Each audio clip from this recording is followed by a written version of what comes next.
Hello, it's Phillip Taylor from Richmond Green Chambers speaking, and I'm looking at a book from Oxford University Press today, which is this little book here. I say it's a book, only it's actually quite short at just over 60 pages. It's the Judicial Studies Board Guidelines for the Assessment of General Damages in Personal Injury Cases.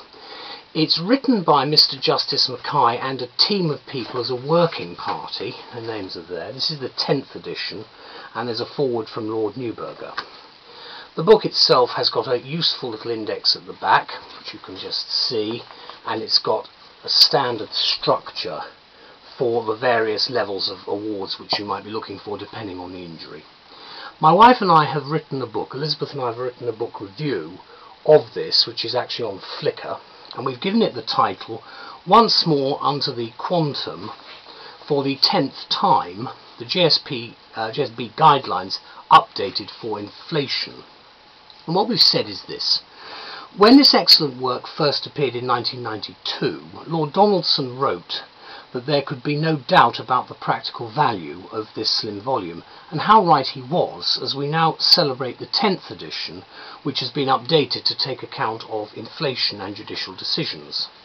The guidelines have become essential for practitioners, and now we would not dream of advising on a PI matter without referring to the JSB Guidelines first, as we'll certainly see this book in court every time we argue quantum cases, and we'd be expected to know the worth of it to the bench. I'll give you an example, for instance, with whiplash cases.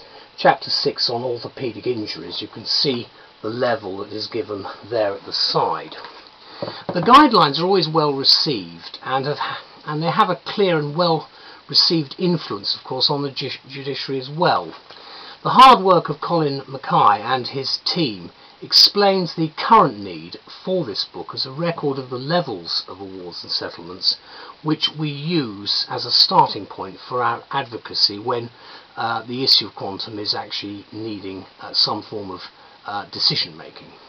Updates are always difficult, but we believe the team continues to maintain the level of consistency needed for the making of awards, which serve the interests of justice as well as any person can. And Lord Newburger welcomes the work as ever more authoritative. Of course, he's right.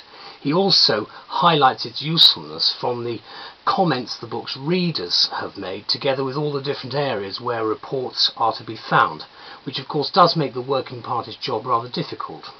It's not, however, a ready reckoner, as Mackay said.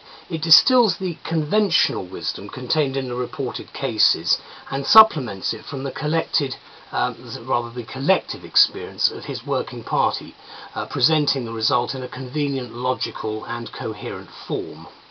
The work is now widely and more frequently adopted as the starting point in negotiating levels of payment for general damages in PI cases.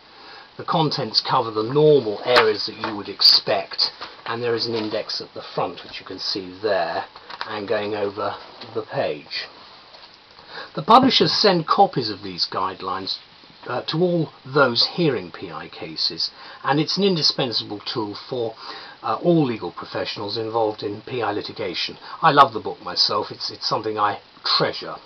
Obviously it covers people from lawyers to insurance companies, trades unions and medical defence organisations.